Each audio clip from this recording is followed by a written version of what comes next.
Thank you so much, Farzana. Thank you, the organizers, for allowing me to present my work today. So I'm going to present my paper, which is titled Female Labor Supply and Jobless Recovery, which is studying the connection between two aggregate phenomena in the US. The first being the secular change that took place in terms of female labor supply over the last few decades. And the second, which is more of a recent phenomena, which is termed as jobless recovery, wherein aggregate employment recovery lags the rebound in aggregate production. So let me begin by showing you what the employment to population ratio for women looked like over the last few decades.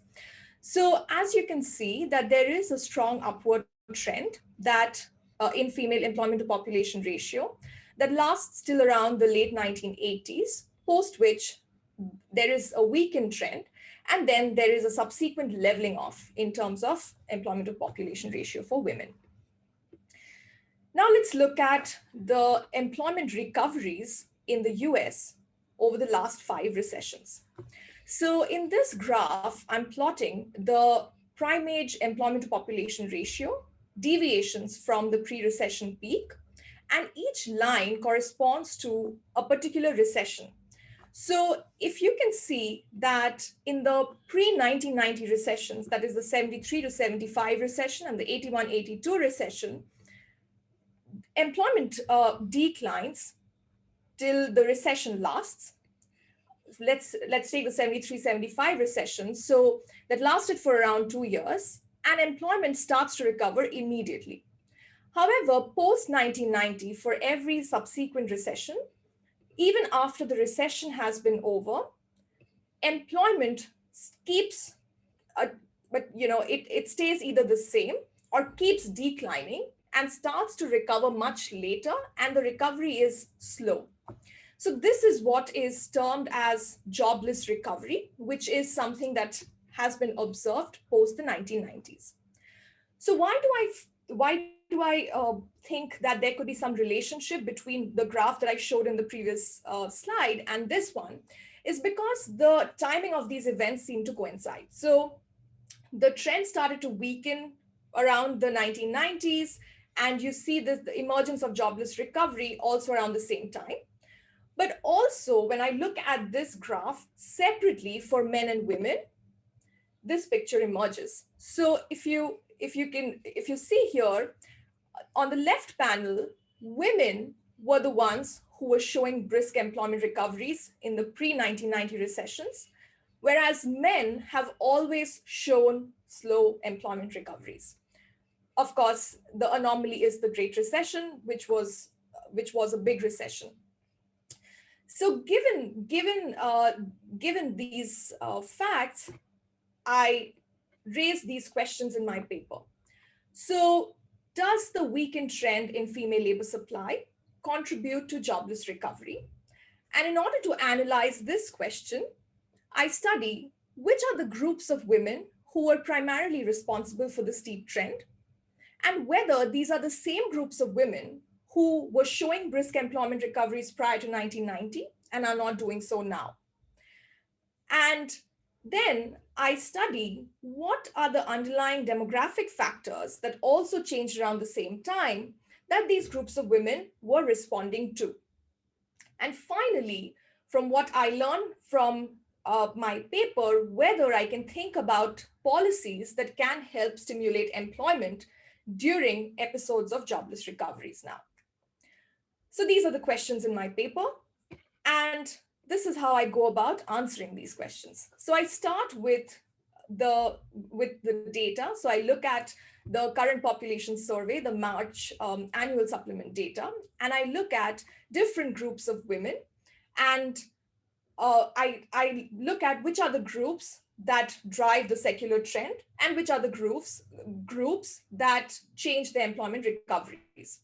So what I find is that in both these, in terms of patterns for both these phenomena, it's young married women with young children at home who seem to be the primary drivers. So they were the ones who were driving the strong upward trend prior to 1990. and are not doing so now. And they are the ones again who are showing strong employment, who were showing strong employment recoveries prior to 1990 and are not doing so now. So given the insights that I get from the data, I develop a general equilibrium model which accounts for these heterogeneous households, which differ with respect to age, marital status, gender, number of young children at home. And I allow for an endogenous asset distribution, which is going to affect and is affected by the labor supply choices that these households make. Then I feed into the model changes in demographic factors, which I can see in the data, namely the narrowing of the gender wage gap, the reduction in the number of young children at home, changes in terms of marriage rates, changes in terms of divorce rates, and I allow agents within my framework to respond to these changes. Using my framework, I'm able to establish causality between the weakened trend and jobless recoveries. And I find that consistent with what I was seeing in the data, my model also predicts that it's young married women with young children who are driving both the trend and the brisk recoveries. Then, when I decompose to find which of these underlying demographic factors seem to be the primary contributors towards explaining this change that took place, I find that the narrowing of the gender wage gap, of course, is important in terms of the overall change. But if you focus during the period which was showing the steep upward trend in terms of female labor supply, it's actually a fall in the number of young children that is crucial. So what I argue is that there is a cost associated with raising young children at home for women, which seems to be an important factor that needs to be considered. Finally, I use this general equilibrium model to evaluate certain countercyclical employment policies. In particular, I look at a market childcare subsidy versus a targeted income tax break. And the first one essentially reduces the cost of raising children, whereas the second one essentially narrows the gender wage gap. And I find that although both dampen the effect of a recession, the childcare subsidy is more effective and stimulates employment recovery. So this is so in terms of the literature, my paper lies in the intersection of two broad strands of literature. The first one, which explores different factors which have led to the changes in female labor force participation, and the second one, which explores the different factors which contribute to jobless recoveries. My paper is most closely related to the three papers here, which also talk about this relationship between female employment and jobless recovery. In terms of my contribution, I find that women's recoveries uh, differ with respect to age, with respect to marital status, and the number of young children. And my general equilibrium model again helps me to understand what is the date by date contribution of these different demographic factors, and that insight helps in talking about certain kind of policies that can be introduced to mitigate jobless recoveries. And again, since my framework allows for these endogenous asset accumulations, this is fit to answer these kinds of to explore these kinds of questions. So this is the roadmap. So I'll be showing you some pictures from the data, and that will help in developing my general equilibrium model. And then in the model, I incorporate the underlying demographic trends, allow agents to respond to that, and validate whether my model is being able to generate patterns that are consistent with what we see in the data. Once I've validated that, then I introduce aggregate fluctuations in my model economy and study the role of this weakened trend on jobless recoveries. And finally, I'll be talking about some countercyclical policies effectiveness. So this graph here shows you in terms of the secular change that has taken place in employment to population ratio for women and men separately. And here I have divided the groups based on the marital status. And I've done the same analysis based on age, based on the presence of young children or not. And I find that, as you can see, for women, although single women also increase their labor supply, it's actually married women which seem to be the driving force here. Then when I look at married women and based on their age and further divide the population based on the presence of young children or not, what I find is that the trend is stronger for young married women with young children at home. Uh, for the men, their employment to population ratio has decreased, but the decrease is not as much as the increase that has taken place for women. So let me show you a similar exercise, but now I'm going to talk about the employment recoveries. And again, I have done the same exercise for different groups. I'm showing you one of them here. So this is showing you the married, this is showing the employment recoveries for married women with young children and without young children. And I find that the picture that we saw in terms of the aggregate employment recoveries for men and women, that is mirrored by married women with children. For married women without children, patterns are not very different over the last 5 recessions. And similarly, when I look at look at these pictures, and I differentiate with respect to age, with respect to young children, I again find that this kind of a pattern, these brisk recoveries prior to 1990, is a phenomena that is prominent for young married women with young children at home. So based on these insights, now I develop a model which accounts for these households, heterogeneous households, which differ with respect to their age, with respect to their marital status, with respect to the gender, if they are single, and with respect to the number of young children that they have. I account for an endogenous asset distribution. My households derive utility from consumption, from home production, which is synonymous to childcare in my framework, and from leisure. So, households at any given point in time will choose how much they want to consume, how much they want to save, how much each individual in the household is going to supply in terms of labor to the market, and how much labor needs to be supplied at home, which is going to contribute to the production of childcare. On the firm side, things are very standard. There's a representative firm which hires labor and rents capital. Prices are competitively determined, so wages and rental rates are competitively determined. However, there is a gender wage gap that exists, as a result of which women are going to earn wages which are less than that of men. Now, the gender wage gap in the literature has been modeled in different ways.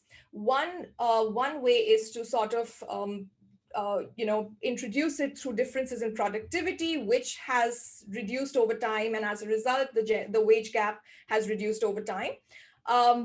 But the way I am modeling it is this is pure discrimination. So from the firm side, the firm is indifferent between men's labor and women's labor.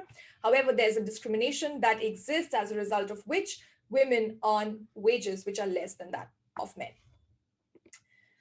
Households, let me elaborate a little bit more about the households. So households live and work for a finite number of years. Single households, when they decide, when they make their consumption and savings decisions, there's an important thing that they need to take into account. That is the equilibrium asset distribution of the potential partners. Because single households face these exogenous marriage shocks. And in case that in the event that they get married, their future wealth not only depends on what their wealth is, but also the wealth of the partner that they get matched to. And this equilibrium asset distribution, because it's an endogenous object, this poses a tricky fixed point problem in my framework, which I'm able to overcome. So that's on the single households side. Married households, they share consumption, and their individual utilities from leisure are weighted. They are just given fixed weights, so there's no bargaining that's happening with respect to these weights. I assume that within married households, only women can produce childcare. Well, although this assumption may seem extreme, but again, there's evidence which suggests that even within married households, even in the US, there's substantial asymmetry that exists with respect to women and with respect to the time that is spent by men and women to take care of young children at home. Married households face exogenous divorce shocks and if they do face these shocks, their assets are just split into half. Conditional on age, marital status, and gender, households have a fixed number of children. Again, that's something that I can see in the data. And the childcare needs to be produced at home and takes into consideration this consumption equivalence parameter, which means that if you have more children, you need to produce more childcare. So note the objects that I have colored in magenta. These are the objects which I allow. These are the factors which are measured directly from the data, and these are the four factors that I'm going to allow to change over time. So these are the Bellman equations for the single households problem. Here, just I'm formalizing whatever I discussed. So I'm going to skip this in the interest of time. But the parameters of my framework are pinned down using calibration techniques, which is something that is not complete yet. So that's something that I'm still working on. But let me show you how my model does in matching what the data looks like. So this panel is my starting point. So my benchmark case, the parameters are calibrated to reflect 1968, okay? And the top panel is showing the gender wage gap, marriage rates, divorce rates, and the number of young children, which I can see in the data and are directly fed into the model. The bottom panel is measuring the labor supplied, and my parameters are calibrated using the labor supplied by each of these groups as targets.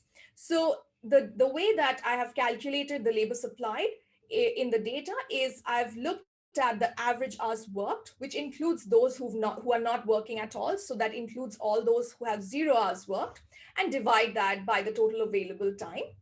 And these are the three groups that I'm targeting. So my model is able to replicate that in terms of the labor supplied. These are the groups that I'm not targeting. So these are the untargeted moments, and my model does a good job of predicting what would be the labor supplied by single men and what would be the labor supplied on aggregate, again in 1968. Now, let's look at what my model predicts in terms of reproducing 2014, which is the ending point of my analysis. The only four things that I allow to change in my model are these four factors, okay? And these are measuring everything in percentage terms. My model predicts that women, both married and single, are going to increase their labor supply, consistent with the data, and men are going to decrease the labor supply, consistent with the data. Again, in terms of the relative magnitude, the change that takes place for married women is much more as compared to the change that takes place for any of these different groups.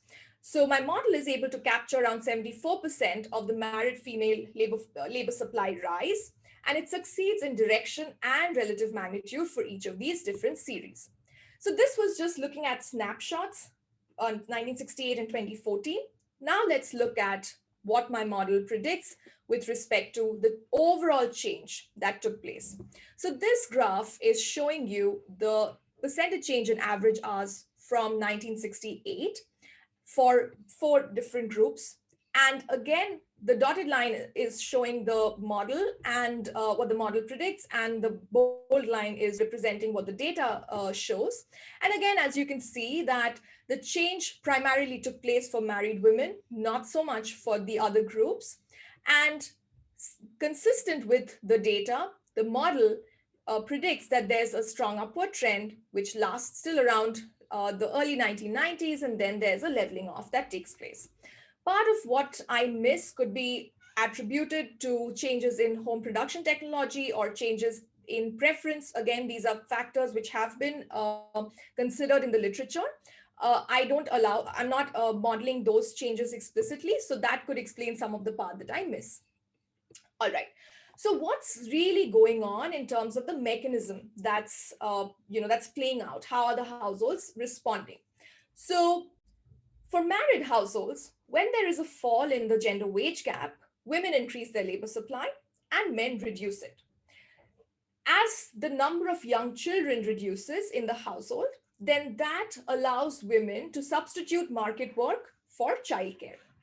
Now, the reason that the increase for married women is much more than the decrease for married men, which is essentially because, which is essentially showing that there's low crowding out, is because the marginal utility of men's leisure is falling faster because men are essentially substituting between market work and leisure. So, as a result of that, there's low crowding out that you observe in the married households. And this is important because, if changes that took place for the female were completely reflected in terms of changes for men, then in aggregate, we wouldn't really see much of a change. But the reason that we are seeing that is because of this low crowding out. For single women, gender wage gap falls and they increase their labor supply. That's not as much as the increase for married women. It's because the income effect for single women is stronger. And also, as marriage rates fall, that also contributes towards single women increasing their labor supply because the future income pooling now becomes less likely. The flip side of this is basically the reverse is seen for single men. They just respond in the opposite way. So let's now look at, so these are the different factors that are really contributing in terms of the changes in female labor supply. Let's look at the relative contribution of each of these different factors. So I'm again only going to show you the picture for married women. I've done a similar exercise for all these different groups. So this graph is showing you the relative contribution of each of these different factors. So the benchmark case is where all these 4 factors, demographic factors, are allowed to change over time. And this series, each of these series is representing what would be the labor supply over time if you fixed one factor at its 1968 level and you allowed all the other factors to evolve. So essentially, this deviation is measuring what is missed, in terms of explaining the changes in labor supply. So what I find is that when you look at the overall change, this gender wage gap seems to be very important. But when you focus on this period prior to 1990, where really that was the period which was showing that steep trend, it's actually a reduction in the number of young children, which seems to be the most important factor. So again, I emphasize that the cost of raising children at home reduces with less number of children, and as a result, women are able to supply more labor to the market. So now that I've validated the fact that my model is being able to generate patterns which are consistent with the data, let's go back to thinking about the question that I started with, right? Whether the weekend trend is is contributing to the jobless recoveries. So this is what the data counterpart looks like in terms of employment recoveries. I've shown this picture. Here I'm only showing one recession prior to 1990 and the other post 1990. And I'll be showing the model counterpart of a similar graph. So the exercise that I conduct here is that I allow the economy in 73 to respond to an aggregate shock, and I allow the economy in 2007 to respond to the exact same shock. So if the nature of the shock was not different, but the only difference across these 2 time periods is in terms of the presence of the trend and the absence of the trend, whether that is contributing to brisk employment recoveries prior to 1990 and slow employment recoveries post 1990. And my model predicts that, and my model says that yes, the trend was driving these brisk recoveries. So there would be no brisk recovery without the secular trend. Now, this is again in terms of the aggregate picture. Again, in the data, I had shown that women were driving these brisk employment recoveries prior to 1990, not men. That is, consistent with what my model is predicting. Even in my model, women were driving the brisk employment recoveries prior to 1990, not men. And not all women, but married women were the key contributors in the data and also in my model. The brisk employment recovery is primarily driven by married women. So given this exercise, now I'll just spend a few minutes talking about some policy exercises that can be conducted uh, in in episodes where in episodes of jobless recovery where there is a drop in terms of employment. So in this section of the paper, I extend my framework to account for a childcare sector. So far in my model, households could only supply labor at home to produce childcare. Suppose there was a childcare sector and which hires labor at the market wage rate to produce childcare, and households had the option of buying market produced childcare at an equilibrium price. And there are taxes on wages and rental income and government expenditure, which is going to fund the two different policies that I consider. The first is a countercyclical childcare subsidy, which essentially raises the cost of raising children. And the second is an income tax break, which is essentially similar to a narrowing of the gender wage gap for married women. What I find is that, similar to what my analysis was also showing, the childcare subsidy is more effective in terms of stimulating recovery in aggregate hours worked. And it does so through an increase in aggregate hours worked by married women with children, whereas the tax break is not so effective in terms of speeding the recovery, although both do help in terms of dampening the the initial effect. And what could be going on here is that when you reduce the cost of buying childcare from the market, you're essentially increasing the demand for that market produced childcare, which in turn increases the demand for labor in that childcare sector, and as a result is able to capture or absorb some part of the increase in labor supply that's happening, uh, uh, the increase in labor supply that's happening, and as a result in equilibrium, the employment recovers faster. So this is what my paper was about. So let me conclude. So I started with a set of questions. I was investigating whether this weakened trend in female labor force participation is contributing to jobless recoveries, and whether this causality is exploitable towards shaping policies which can stimulate employment recovery. I started by looking at the data, and I found that young married women with young children were primary contributors towards driving the secular trend, as well as in terms of this was the important group which changed employment recoveries. And then I develop a general equilibrium model, which accounts for households which are heterogeneous with respect to several dimensions and allows for an endogenous asset distribution. And I find that the trend was what was leading to these brisk employment recoveries.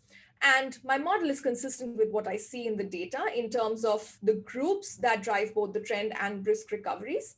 And using my framework, I then look at the contribution of these underlying demographic factors, and that gives some insight into what kind of policies might be effective in terms of looking at, in terms of mitigating jobless recovery. So, so thank you. That's my paper. Thank you very much, Pubali. I'll invite Urvi now to give her comments. Thanks, Farzana. Just give me a second to share my slides.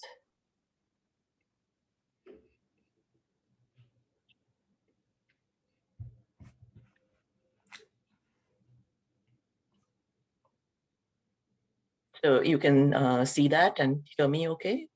Yes. Great. So thanks for inviting me to be part of this conference and discuss this particular paper. I haven't worked directly in this literature, but I've been following it for almost 20 years now. So it was a pleasure to see where things are at compared to where they were 20 years ago. So I really enjoyed it. So let me start by giving you some background, which some of this may be repeating what Pubali already said, but nonetheless. So as she described, the US female labor force participation rose rapidly till the 1990s, which is when I said 20 years ago that everybody was talking about what has accounted for this tremendous rapid rise, but it's sort of flattened out and maybe even declined a little bit since then. And then at the same time, we've noticed that recoveries from recessions have become jobless. So Pubali showed you a picture of the female labor force participation, which is the purple line here on my picture. And I thought I'll show what men have been doing over the same time. And you can see that their labor force participation has actually been steadily declining over this entire period. And if you squint at the recession bars of the period right after, you can see that at least up to the 1990 recession, there's been this jump back up in participation for women, which you don't see for men. But in the last two recessions, there's been this continued decline even after the recession has ended, to the point where the two trends seem to be sort of parallel now, which is a complete reversal from what was happening before. And then you can see what's happened to the gender wage gap. So it still exists, but clearly you can see that there's been a big narrowing from 1980 to 2020. So really what Pubali does is put all of these things together in her model, and asks I've collapsed her 5 questions into sort of 3 big ones. One is to understand what happened up to 1990. So what was driving the increase in labor force participation? And then whether that leveling off after 1990 is what contributes to jobless recoveries. And then she talks about some policy suggestions for maybe reversing that trend. So what she does is write down a GE model, and we didn't have time to get into this, but it's quite the machinery. It's not, this is not easy to do or solve. So I think I'll call out the part that she skipped over. She has single households, married households, transitions to these different states. She has household productions. She has firms to close the economy. So there's a lot going on in the background there. And she calibrates the model to the US economy starting in 68. And then she studies this transition path till the new steady state is reached till 2014. And how she studies jobless recoveries is by applying aggregate TFP shocks to do 2 different periods. One is when the female labor supply is rising, and the other when the trend is flatter. Okay, so I just thought I'd give that as background, and especially point out how much work was done in building and solving this model. So I think this idea of connecting the jobless recoveries to the female labor force is really, really interesting. And I think that's the part of the paper that should have most of the focus. I really liked the different cuts of the data that you did to focus on, who exactly is driving these recoveries. That was really helpful. And also, of course, as I mentioned before, having a GE model helps you do policy experiments where you're taking into account both costs and benefits. So like I said, there are 2 quite distinct research questions in this paper. And the first one is about the rise in female labor force participation up to the 90s. And the second is the flattening and the jobless recoveries. And the first, I think, at this point has really been battled out in the literature. So there are papers on the wage gap, on sort of household engines of liberation.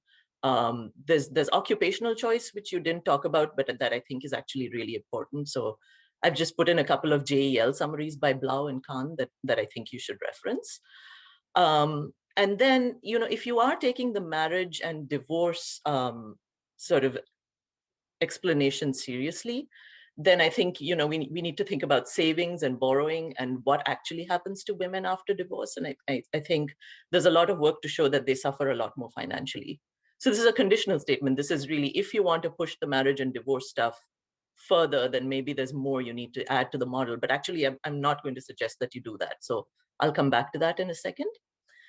And like I said, there's much less work on the recent flattening in female labor force participation. So I really think you should push that. You could talk about the fertility level stabilizing. Maybe it's the women who are going to go to work have decided to go to work, and now there's sort of no one left. But I really think if you give more focus to that part of the series, that would be interesting. And in that case, the role of marriage and divorce is not quite as clear. So let me get into that. So first, like I said, again, if you're going to do the marriage and divorce, there's an old existing literature that you could tie to and draw from. So there's a paper by Ayagari, Greenwood, and Gunnar on marriage and divorce. There's a paper on the relationship between marriage and divorce and savings behavior by Kubedu and Rios Rule, which I think you should draw on. And again, given your paper and these papers, you can see why changes in the expectation of marriage and divorce would lead women into the workforce. Sort of, they're now thinking about the fact that their financial stability from marriage is not what it used to be. But it's less clear why they would play a role in why marriage and divorce play a role in jobless recoveries. So if that was emphasized in the paper, I sort of missed it. And the decline in marriage rates is important for single women, but it's not single women who are driving the story anyway. And then I was also wondering if you could do more on sort of decomposing the entire period and the relative role of men and women in this period and whether it's changed over time. And that sort of gives you a sense of who we want to target in policies, So you've done a lot on women. And I'm guessing there's maybe a parallel that you can do on men. And I'm also guessing it's true that, you've sort of shown this, that recoveries would have always been jobless if it was not for the surge in female labor supply. But it's just, what's the relative contribution of different groups of men and women? I think that can motivate who we want to target and why.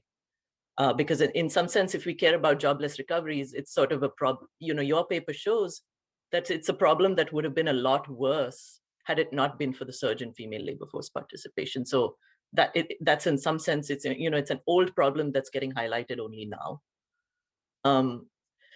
So the childcare subsidy result, as you yourself mentioned, is only women contribute to childcare, and so it's a bit hardwired in the sense that if you have a subsidy, it's only going to benefit the women.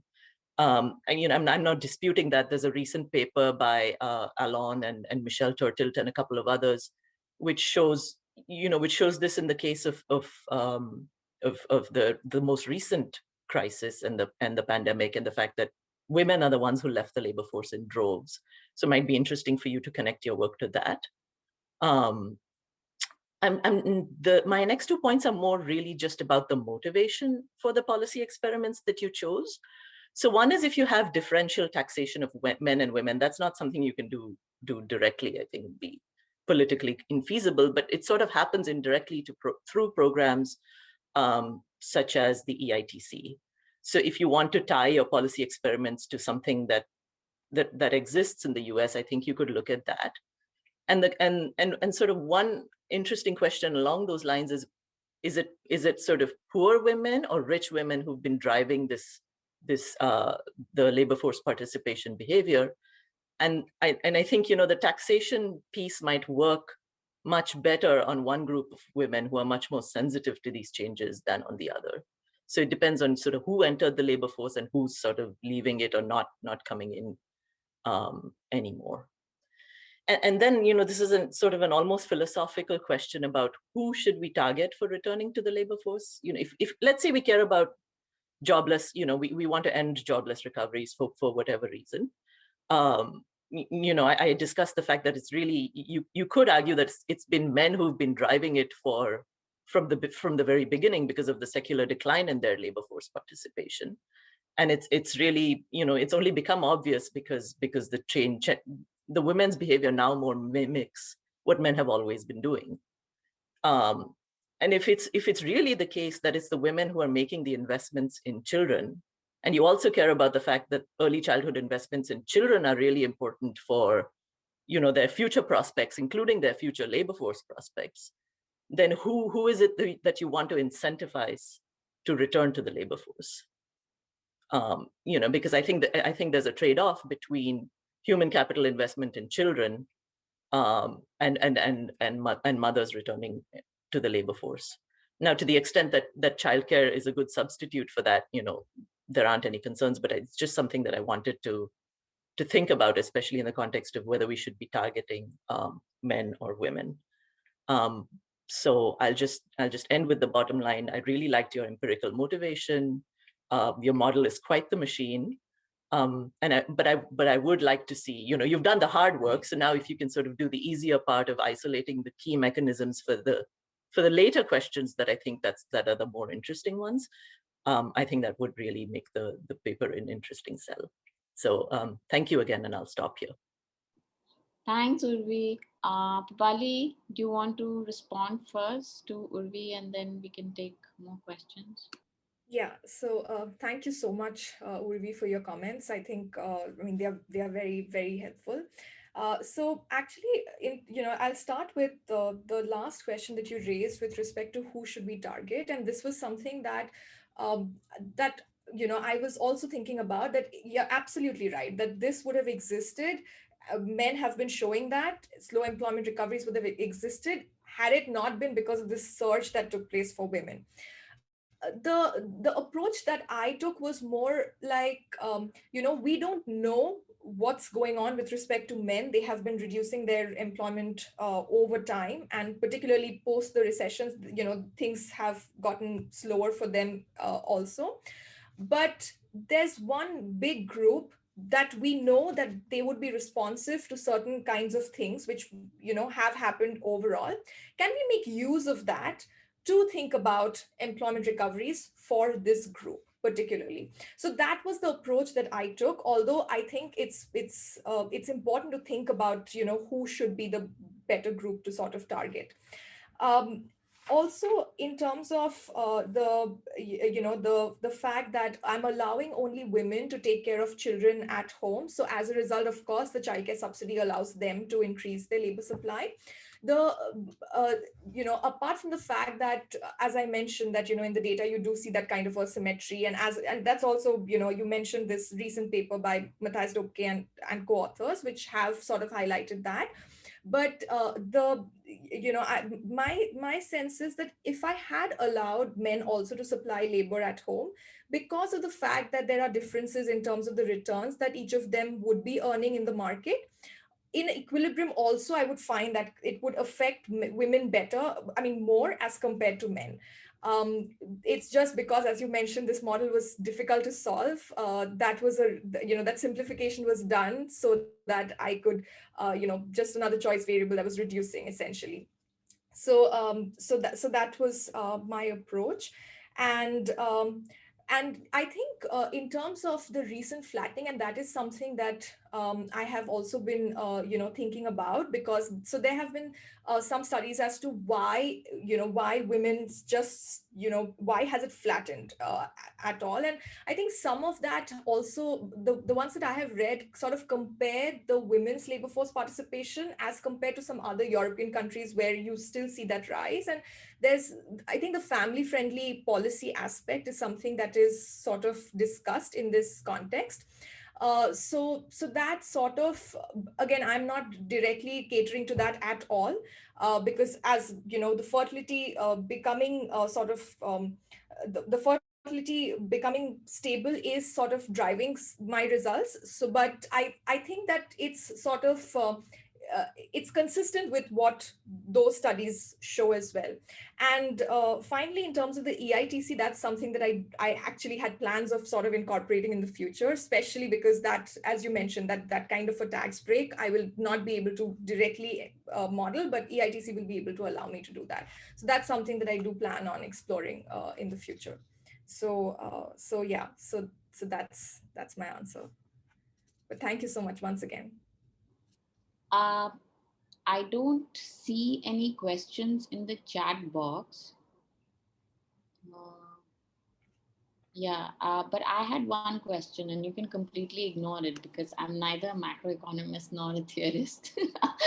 But it wasn't clear to me whether you're accounting for the quality of children in the model. So, when you look at the time use data that we have for the US, we do observe that both men as well as women, particularly as education has been going up, are spending more and more time at home. So the value that's attached to quality of children, which obviously is also related to this quantity quality trade off. So fertility decisions are endogenous, and they are the reason why they want to have fewer children is also because they want to invest more in their quality. So